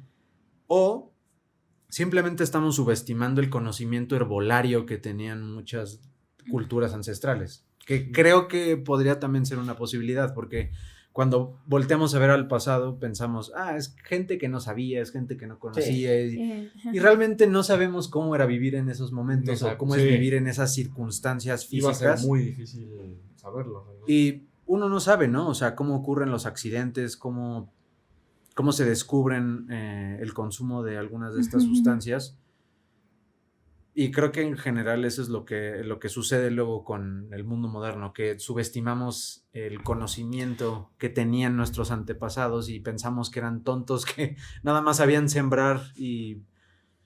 Sí, echar cosas en la tierra y exacto. luego comérselas, ¿no? Ajá. Que Y justamente... creo que no es así. Justamente No, me pone como a pensar, recientemente hubo una noticia como de que había un médico, me parece que por Yucatán, que lo mató un grupo religioso, o sea, por todos estos conocimientos herbolarios que tenía, y pues me pone un poco a cuestionarme justamente, o sea, hay una relación en algún punto de la historia con estos conocimientos herbolarios, con esta relación con la naturaleza, y pensándolo como dentro de la religión moderna, a veces esos términos chocan, ¿no? O sea, Y me parece como muy curioso que exista, ¿no? Como esta rivalidad de decir, no, pues es que los términos, bueno, el conocimiento herbolario o de la tierra o como toda esta parte, ¿por qué tiene que chocar como con la religión que aparentemente tiene como una relación y un vínculo directo, ¿no? Claro. Creo que eso se responde más bien porque, hablando de la religión contemporánea, del cristianismo, catolicismo contemporáneo, pues todo, ¿cómo decirlo? El método sistematizado que ha hecho desde el Vaticano, desde las oficinas del Vaticano, Los headquarters. son los oficinas, headquarters, porque son ajá, oficinas de la del Vaticano, pues se han hecho más que seguir una serie de rituales de tribu y de religión y todo eso, han hecho realmente un código de normas, de reglas oficinistas, prácticamente burocráticas. Sí, claro. Entonces, Sí, donde ya lo hicieron muy sistematizado, es religión incorporated, ¿no? Sí, O sea, religión es, incorporated. Justo ahorita fuera No del estoy aire, entendiendo. fue fuera del aire, fuera del aire te comentaba de que hay una tribu en África, no recuerdo ahorita en qué sección, pero donde hubo cristianos, hubo mucha influencia cristiana y esta tribu es cristiana, o sea practican su Eucaristía, pero lo hacen con un sacramento psicodélico o enteógeno, como también le llaman estos autores. Y algo que me parece muy curioso o medio cómico es que esta tribu en África dice, es que a mí el pan para mí no es el cuerpo de Dios, para mí el genuino cuerpo de Dios es lo que yo sé que me propicia ver a Dios. Pues es que, claro. por ejemplo, uno de los más recientes autores justo habla de cómo el cristianismo quizá ahorita ya lo que hace es como suministrar un placebo. Quizá lo que originalmente realmente sí era un sacramento divino, sí propiciaba visiones divinas y religiosas. Entonces, creo que esta parte que mencionas de cómo ha habido una especie de sistematización y como producción, no sé, ¿cómo decirlo? Como una especie de burocracia inmiscuida en los rituales religiosos, ha hecho que también se pierda el sentido original por el cual surgieron este tipo de sacramentos. Y Aldous Huxley justo habla un poco de eso porque dice que cuando él consumió creo que fue el LSD como mencionabas, él también tuvo como esta misma visión que Gordon y dijo, bueno, los psicodélicos definitivamente son muy importantes para el futuro de la religión, porque ¿qué impide que ahorita ya, y creo que ya lo estamos viviendo, mucha gente ya consume psicodélicos y empieza a hacer sus interpretaciones respecto a lo que está viviendo con el psicodélico a merced o al margen ya del cuerpo religioso cristiano? Es decir, totalmente. Ya como que la gente interpreta su realidad mediante sus experiencias empíricas. Exacto, o sea, que es parte de lo que siempre ha sucedido, ¿no? Y es Claro. en donde hay varios testimonios de gente que dice, ok, vi a Dios, vi a Cristo, vi a Vishnu, vi a Alá, vi a... O sea, realmente siempre lo ha existido, pero creo que como lo estás mencionando ahorita, siempre se ha hecho y es un poco peligroso, ¿no? Porque muchas veces ahorita hoy en día ya se puede hacer como, se puede utilizar a favor, como se utiliza ¿como un arma? Cualquier cosa. No, bueno, como un arma no, porque sería como para destruir, sino como una herramienta de manipulación para muchas personas, ¿no? O sea, sí, claro, porque por supuesto. Vamos, toda esta plática es un arma de doble filo, ¿no? Porque se habla mucho de cosas muy bonitas y todo, pero también se habla y dice, pero pues, sí, ¿cómo claro. se han utilizado también para manipular a gente? Y no hemos Porque hablado del lado oscuro de que las muertes y toda la sangre que hay detrás. Que es lo que yo siempre quiero regresar y decir, ok, estamos diciendo y como que, ay, qué padre está todo esto, pero siempre es como que agarrar y decir, ok, pero también cuánta gente se ha muerto gracias a esto, cuánta sangre se ha derramado gracias a este tipo de cosas. Porque sí existe esa manera muy binaria, retomando lo que habíamos platicado con Astrid, de querer ver las cosas, ¿no? De querer contrastarlo y decir, o es bueno o es malo, y decir, es una herramienta, no es un arma, pero es una herramienta que muchas personas han utilizado de diferentes maneras, ¿no? Y a lo mejor no siempre es, por ejemplo, con psicodélicos, ¿no? Puede ser simplemente con algo tan banal como puede ser la Coca-Cola, o puede ser algo como ahorita desde que llegamos estamos hablando del TikTok, ¿no? Puedes pasar, son videos de 15 segundos, pero de la nada dices, ya pasaron aquí 4 horas y ya se me descargó en mi cerebro no sé cuánta información acerca de quién sabe cuántos productos, y yo ya le di mi información a el ya sagrado algoritmo sobre mí mismo. Entonces realmente pues es una herramienta, los psicodélicos, que se han utilizado durante mucho tiempo y que se seguirán utilizando, ¿no? Es algo que quiero agarrar y retomar para beneficio de unos y a mí me gustaría decir perjudicar a otros. brevemente que cuando se hace la síntesis del LSD, de esta sustancia, una de las cosas más interesantes del LSD es que hubo unas investigaciones que no recuerdo, una de las tantas universidades prestigiosas que hay en Estados Unidos. La verdad Probablemente sea Johns Hopkins, ¿no? ¿No será eso? Seguramente. Es que Una farmacéutica malvada. Pero el chiste es que hicieron una prueba muy interesante.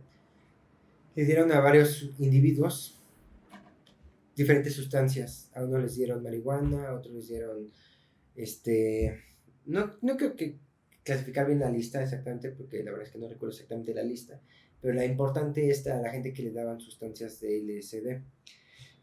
A todas estas personas que les dieron sustancias, les hicieron ver una imagen de una máscara que giraba, iba girando en una plataforma, va girando, y la máscara está diseñada de tal forma que es muy difícil ver, al menos que la tengas muy de frente o sujetarla, está muy difícil ver cuál es la parte de frontal y cuál es la ¿En qué parte dirección trasera, va, no? en qué dirección va, exactamente. O sea, entonces, toda la gente que, resumiendo mucho, solo la gente que consumió LSD logró distinguir perfectamente de qué lado estaba la máscara, si estaba en el lado frontal o en el lado trasero de la máscara. Cosa que las otras personas que consumían otro tipo de sustancias... Y existe un GIF, ¿no? O sea, realmente se lo mandas a cualquiera de tus contactos y todos se quedan, no, va a la izquierda. No, Sí, va a la exactamente, derecha, y es como de, pues realmente, ¿qué hace esta sustancia que te hace, que te hace ver la realidad de un modo tan diferente que puedes distinguir una máscara si está al revés o si está de la frontal? Una ilusión óptica, Sí, claro. ¿no? Exactamente, tú logras dividir esa ilusión óptica. Pero pues sí, seguiremos como hablando como de esto, o sea, creo que ya estamos llegando como a un punto bastante actual y pues seguiremos hablando como de esto después de estos cortes coreanos, surcoreanos, norcoreanos, nunca sabremos.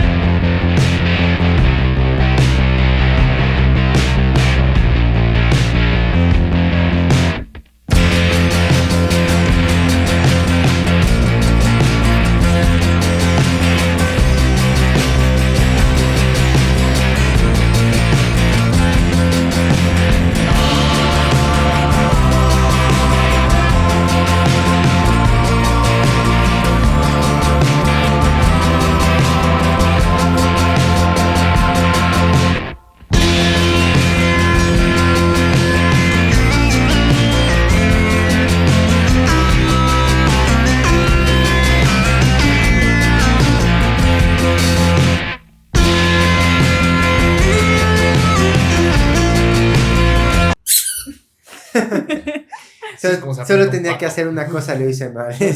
Bienvenidos de nuevo a Tirando Rollo. Después de este breve lapso de recomendaciones, pues regresamos con este gran e interesante tema que ya está llegando a su arco final. Vamos a dar ya las conclusiones prácticamente y pues vamos a cerrar bien con broche de oro este programa, lo sé. ¿Qué más podemos decir de lo que estábamos hablando?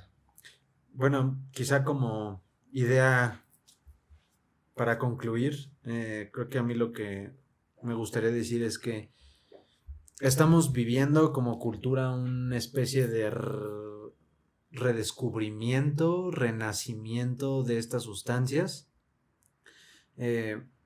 precisamente por las políticas que muchos países han adoptado respecto a las drogas o su combate local con las drogas, pues muchos psicodélicos han pasado desapercibidos, no solamente en cuanto a su historia, sino también en cuanto a sus efectos positivos en la psicología. Y creo que lo que necesitamos ahora más que nunca es mucha educación, creo que necesitamos mucha información. Hay ya muchas universidades que están haciendo pruebas psicológicas serias en ambientes controlados con estas sustancias. Los resultados son muy alentadores. Se pueden ya decir que la depresión es una enfermedad que con psicodélicos se puede aminorar de una forma muy considerable. También las adicciones se ha comprobado que son muy... se pueden combatir con el consumo de psicodélicos. Pero de nuevo, creo que reitero esta idea. Necesitamos información y necesitamos educarnos.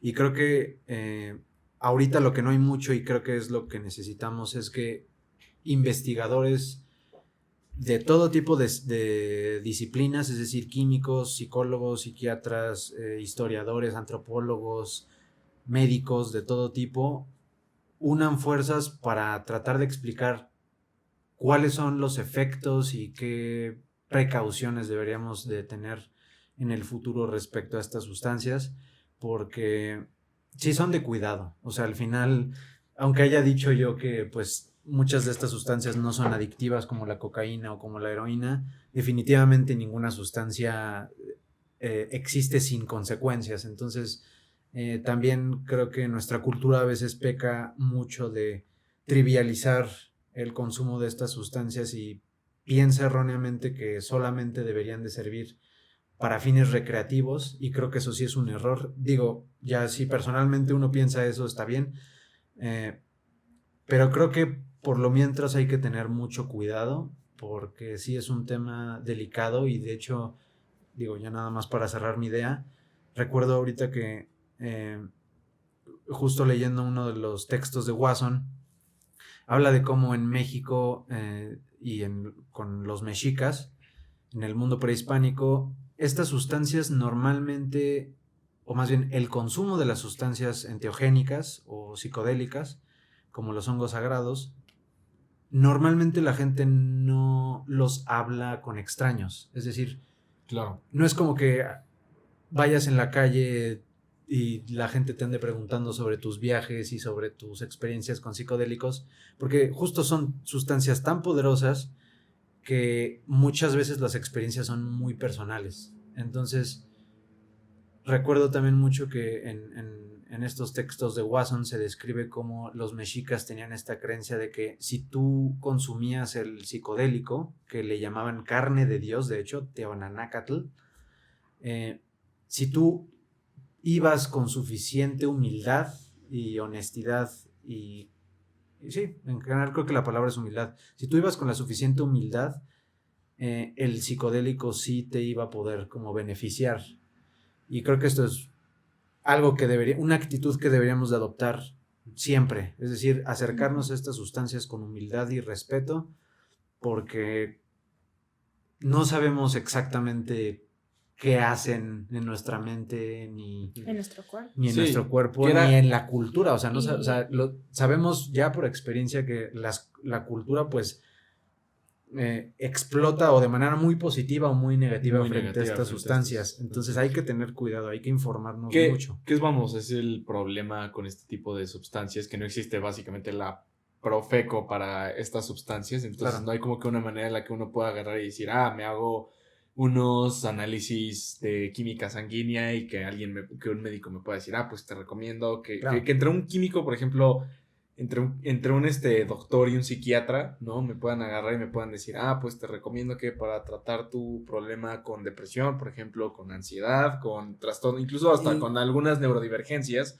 puedas agarrar y decir, te recomiendo esta dosis de este tipo, de esta cepa, de lo que sea, ¿no? Que sí se estaba empezando a desarrollar y creo que fue justo gracias a esa fobia acerca de estas sustancias que se empezó a dejar de desarrollar y ahorita podría decirse que puede empezar a renacer o puede no renacer. Obviamente no va a ser súper color rosa, va a haber obviamente la comercialización súper extrema de este tipo de asuntos en caso de que ya se empieza a hablar más de una investigación más a fondo, que ya y está empezando a existir, pero justo gracias a esta fobia dejó de hacerse y ahorita podría haber una especie de renacimiento, porque creo que, digo, yo hablo personalmente, no existe, yo no tengo tanto el miedo de decir, me puedo volver adicto, no, por ejemplo, con el cigarro puedo agarrarme temporadas fumando y lo puedo dejar de un día para otro, pero a mí, por ejemplo, me daría miedo con el LSD o con la ayahuasca de que me quede en el viaje, ¿no? Que es lo que existe, de que existe mucho ese miedo también de decir, ¿qué tal que si lo tomo y tomo la dosis incorrecta o tomo algo que no era esto, no era lo otro? O me fui con un chamán que no es realmente un chamán. Claro. Y ahora ya tengo ya tengo el trip por el resto de mi vida y ahora ya estoy tirando baba en un asilo. Que no me acuerdo si fuiste tú alguien quien me platicó de una experiencia personal, no personal tuya, sino de alguien y corrígeme si me equivoco, que me dijiste que hubo alguien que en uno de sus viajes le dio sus piernas a una piedra. Bueno, rápidamente cuento esa historia. Sí. Mira, yo no me consta que sucedió eso. Mi opinión es que no sucedió. Sí, ok. Pero, ya has leído un buen de cosas, entonces no puedes. Pero creo que esta historia que voy a contar sirve mucho justo para lo que estoy tratando de ilustrar, que es hay que tener cuidado.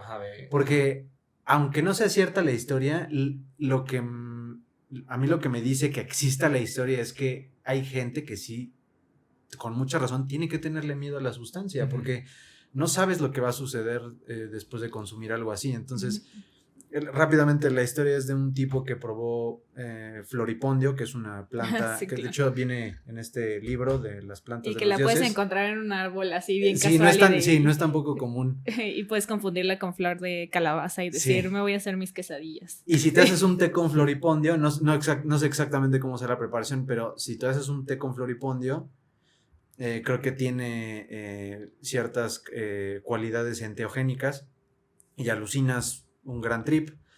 Y alguna vez me contaron esta historia de un señor o un chavo que tuvo esta experiencia y en su viaje se encontró con una roca que le dijo que llevaba miles de años ahí sin piernas y sin moverse, y entonces le pidió a la persona, por favor dame tus piernas porque soy una roca que no se puede mover y quiere caminar.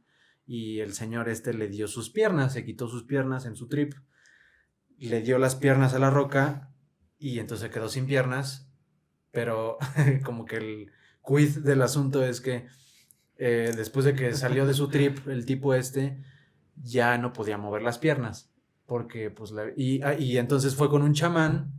Después de tener un montón de opiniones de médicos que no sabían lo que le sucedía, otro chamán le dijo, pues ¿sabes qué? Tienes que probar otra vez el floripondio, buscar a la roca a la que le diste tus piernas y solamente así vas a recuperar tus piernas.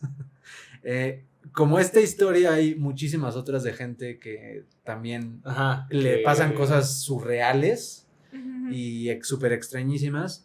Y digo, yo no sé si sean ciertas o no, la verdad no me consta, pero a mí solo lo que se me queda es, la historia existe o este folclore existe respecto a estas sustancias porque sí que son peligrosas, o sea, realmente sí pueden traumar a una persona de por vida. O sea, rápidamente, en los resultados de Johns Hopkins, que es la universidad que ahorita en Estados Unidos más famosa que está haciendo pruebas con psicodélicos, en uno de sus resultados justo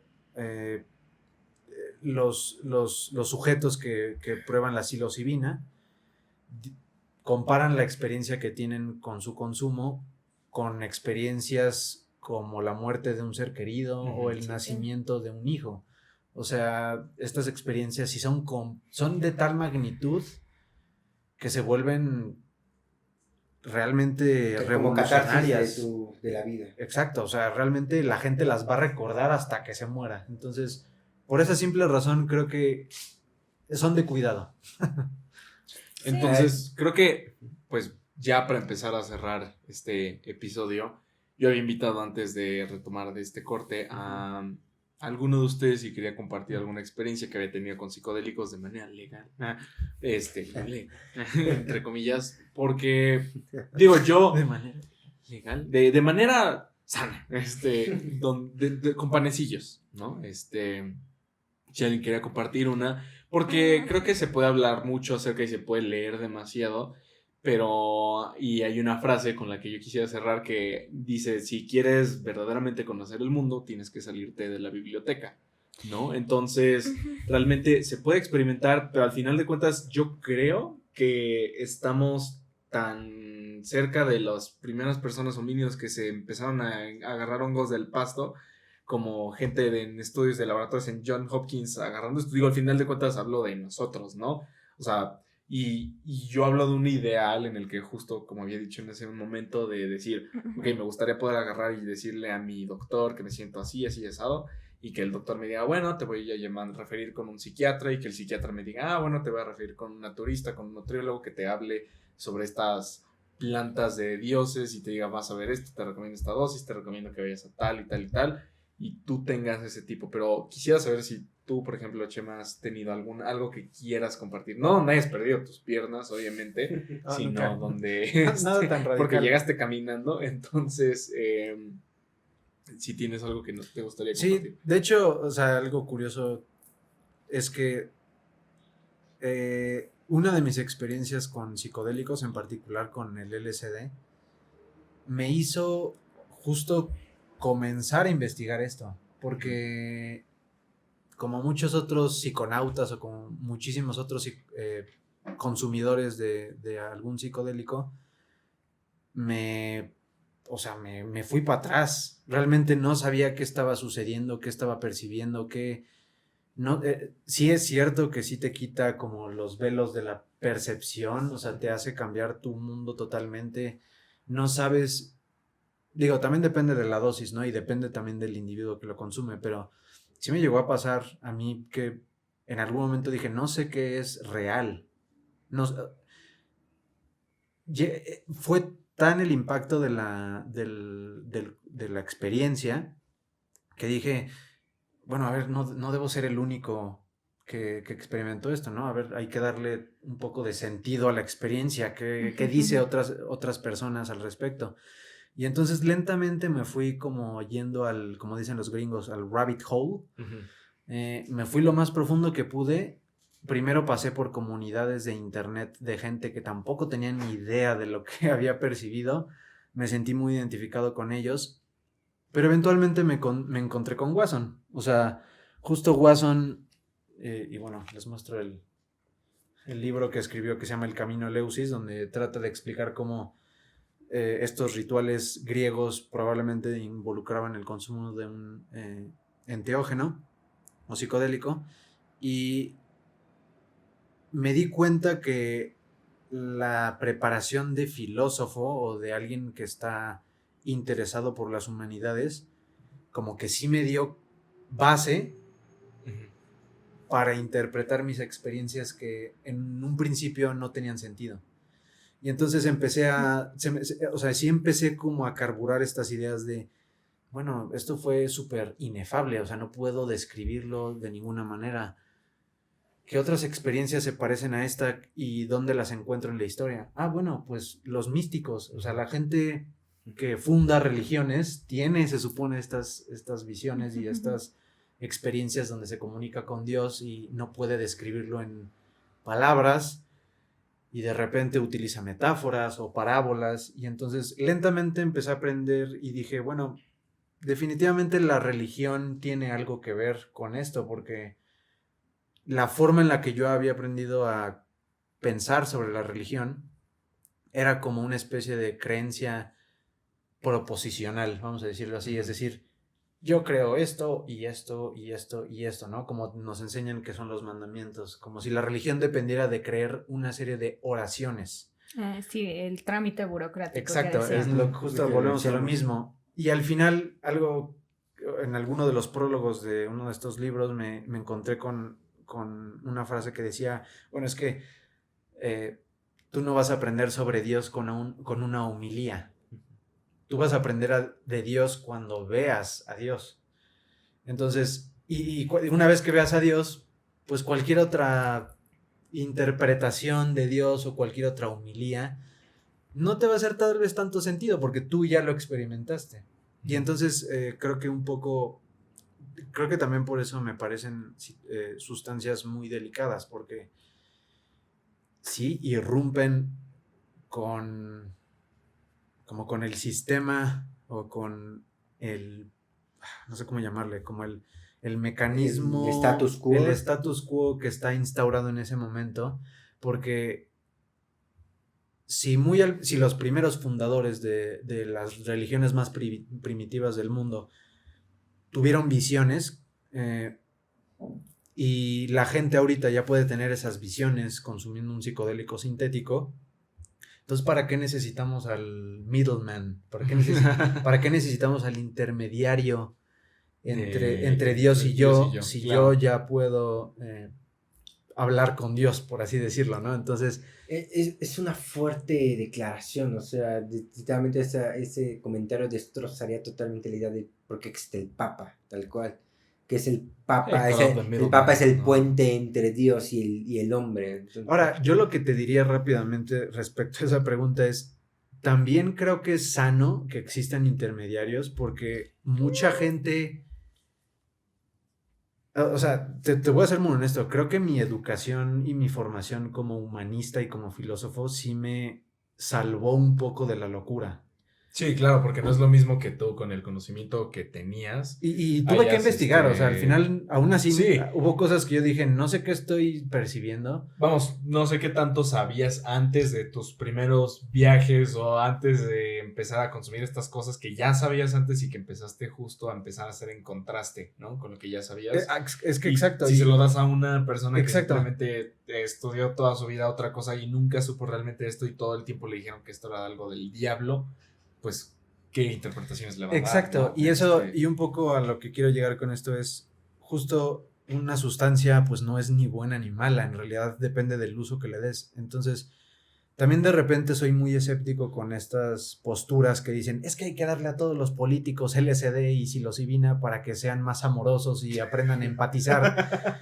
Yo lo que digo es, a ver, o sea, el hecho de que a ti te haya vuelto más bondadoso o más humilde, claro, no quiere decir que le va a producir el mismo efecto a todos. Y algo que podemos ver claramente es los mexicas. Los mexicas en algún punto de su historia sacrificaban gente, y no quiero decir que estaba mal en su contexto ni nada, aunque a mí sí me causa conflicto, porque pues soy un occidental que no sacrifica gente. Pero lo que voy es, tú puedes tener una creencia de que si sacrificas gente, el sol va a volver a salir. Y si el enteógeno está inmiscuido en ese ritual, pues, o sea, ahí se rompe totalmente esa hipótesis de que el psicodélico de alguna forma te va a volver más bueno o más lo que sea, ¿no? Que te va a iluminar. Exacto. Igual y lo único que está haciendo es exagerando cosas que ya tienes adentro. Y justamente como pensaba un poco como en la polaridad que mencionabas como al inicio, y pues justamente pues yo también cerraría con este comentario de decir como de pues igual y no se trata tanto como el psicodélico en sí, sino como la condición posterior que tiene la persona a recibir este psicodélico, ¿no? O sea, porque mucho que me ha pasado personalmente, o sea, regresando a las experiencias personales, o sea, cuando yo me he sentido como mal emocionalmente y he consumido algún tipo de panecillo, de panecillo, pues la verdad es que me ha llevado un mal viaje, ¿no? O sea, me ha hecho sentir mal, me ha hecho sentir como inclusive estas ganas de fallecer, ¿no? Entonces, pero contrario a si estoy con amigos, es una experiencia colectiva, pues este panecillo me ha hecho sentir como más feliz, más abierta, de pensamientos más elevados.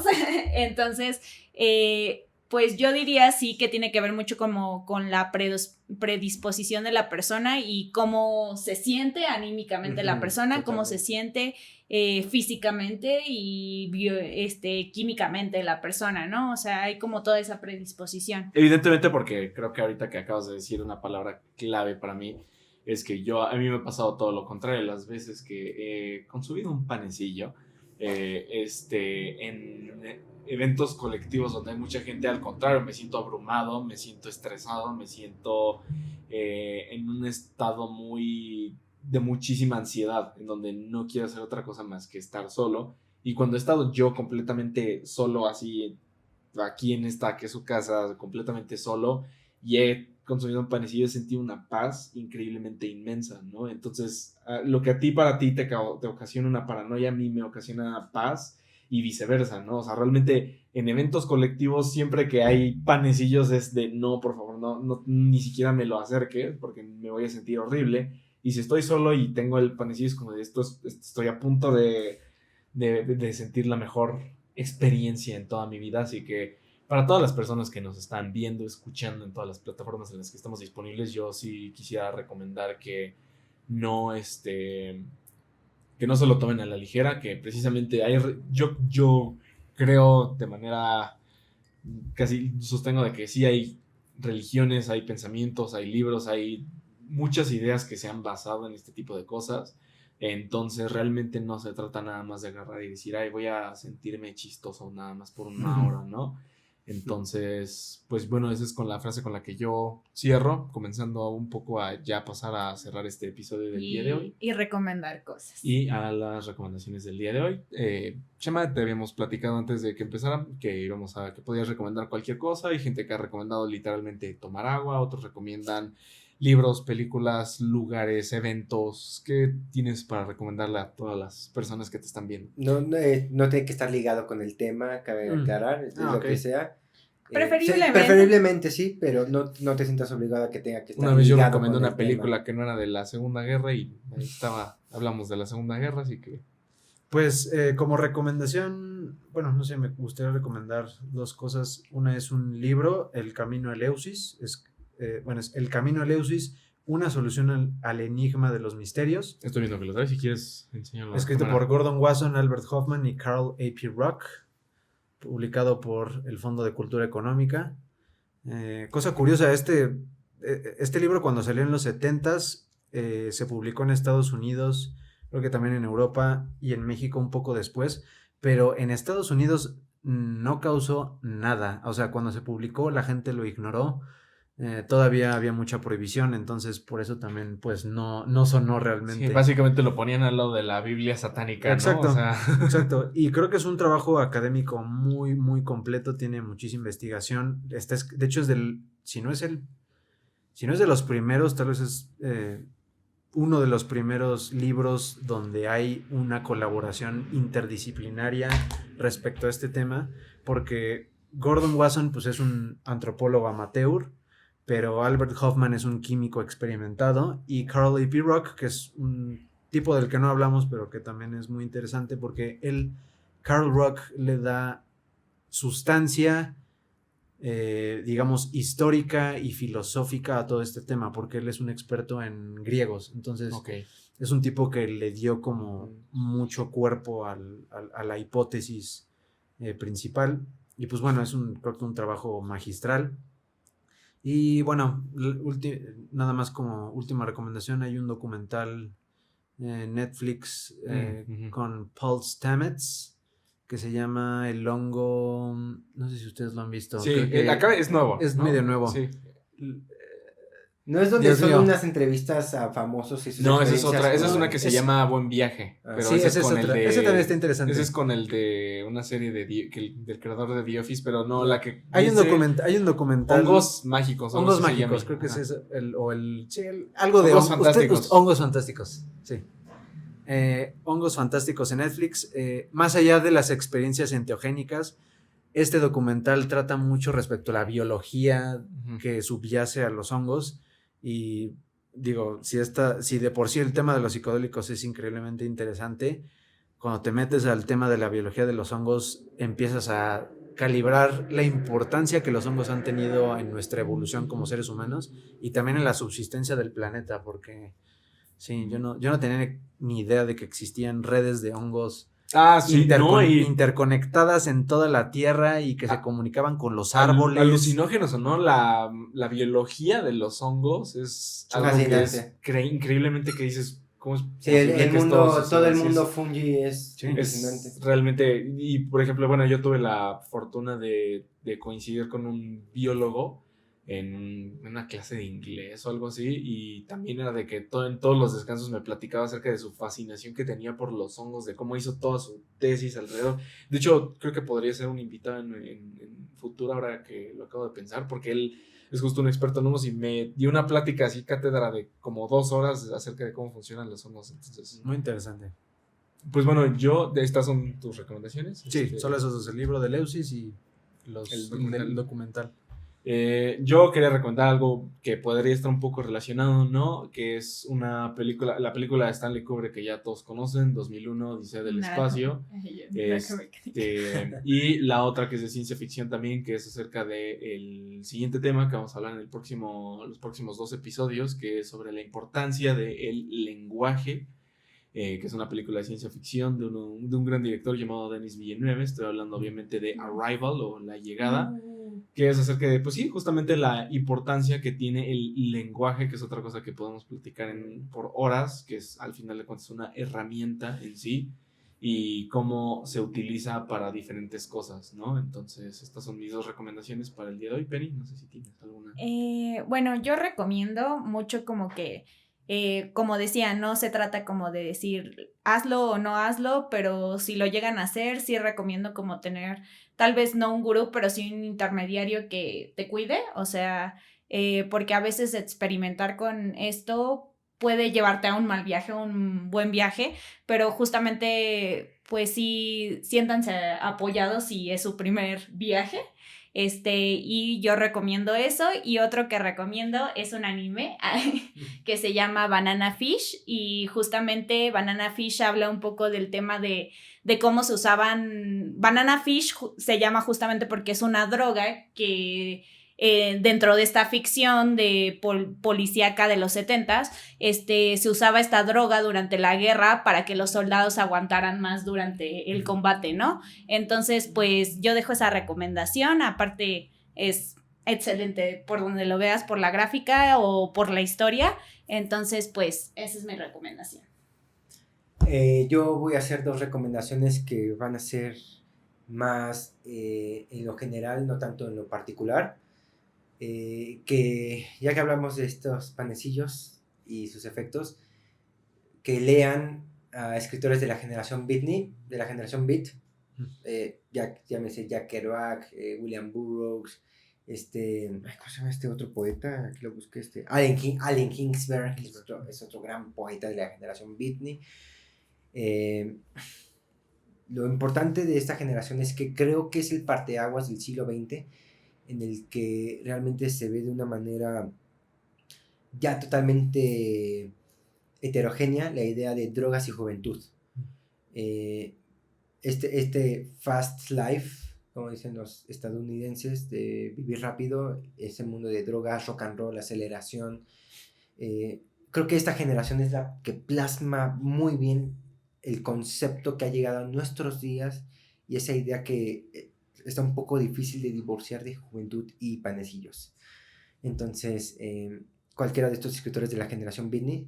Y cuando dije que iba a recomendar 2 cosas, era por este punto. La generación Beatnik, pues, al final de cuentas es una visión muy norteamericana de Estados Unidos. Y si quieren el contrapunto latinoamericano, pues lean escritores del infrarrealismo, un movimiento literario que sucedió en Ciudad de México, en donde ya se empieza a hacer una literatura de jóvenes, panecillos y vida loca. Entonces lean a Caicedo. Caicedo es un gran intérprete de ese. Bueno, Caicedo no es formalmente del movimiento, pero entra muy bien en el movimiento infrarrealista. Yo iba a recomendar a un poeta mexicano que se llama Papasquiaro. Papasquiaro creo que fue el mayor exponente del infrarrealismo, de vivir rápido. Él tiene una frase muy poderosa que dice: si he de vivir, que sea sin timón y en el delirio. Una frase muy fuerte si hablamos de alguien que está empezando su vida en la juventud, o sea, hablando de la juventud. Entonces, dato curioso, él fue el mejor amigo de Roberto Bolaño, además. No podía salir. Pues bueno, Chema, tú también tienes proyectos audiovisuales en redes, en todo, ¿en dónde te podemos encontrar? ¿Qué eventos próximos tienes? ¿Qué cosas estás haciendo? Búsquenme como Eidógrafo. Ese es el proyecto audiovisual que estoy comenzando, o sea que todavía no hay realmente mucho contenido, pero busquen Eidógrafo en Twitter, YouTube e Instagram, y pues ahí estaré subiendo contenido respecto a psicología, filosofía, antropología, todas las humanidades que se Panecillos. imaginen. Panecillos, arte, y en general el giro que le estoy tratando de dar es que sea contenido investigado, que tenga mucho trabajo de investigación detrás. Y el chiste es traer luego estas discusiones muy abstractas o muy en el aire y aterrizarlas a un lenguaje más coloquial y más amable para el público interesado. Ok, perfecto. Eidógrafo. @eidógrafo, ahí lo tienen. No se olviden que a nosotros nos pueden encontrar como @PTER_Dharma, a ti como @MarianaIsabel12. Bueno, Antipenélope. @Antipenélope. A mí me pueden encontrar como @AldiRibe, y no se olviden que nuestro podcast lo pueden encontrar como en Twitter como @tirando_rollo, en Instagram y en TikTok como @tirando_rollo_podcast, y en Facebook y en YouTube simplemente como Tirando Rollo. Este ha sido nuestro episodio de Sabiduría Popular de esta semana. No se olviden comentar, seguirnos, nos ayuda muchísimo que se suscriban a nuestro canal. Aquí están todos los episodios disponibles para usted. Cualquier sugerencia que tengan, estamos abiertos.